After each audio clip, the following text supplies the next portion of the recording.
Hi students, it's Ms. B. A few of you have had questions about body percussions, so I've made this video to kind of go over what we're doing.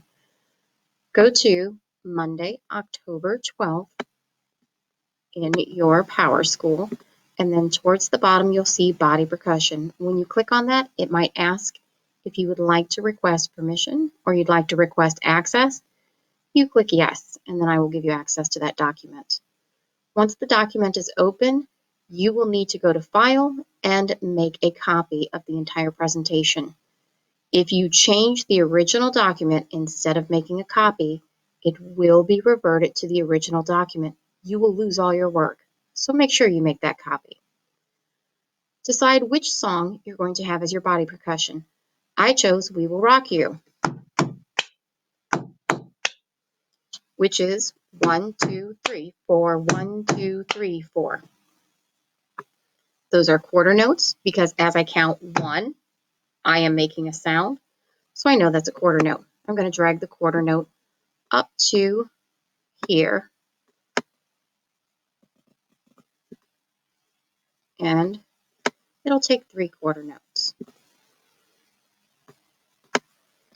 Now, because in music, we do not have blank spots. If you are not making sound, it is a rest.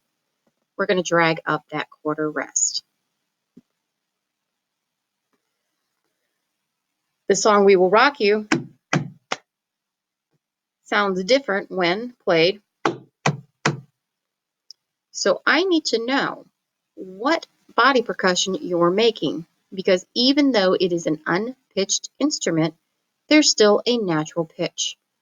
So up here at this letter T with the square around it, that's a text box. You're going to drag the text box. You're going to tell me what you did. We did tap, tap, clap for We Will Rock You. And it doesn't have to be perfectly centered, just as long as I know which note you have done which body percussion with, that's absolutely fine. And for rest, again, we don't have blank spaces in music, it is rest.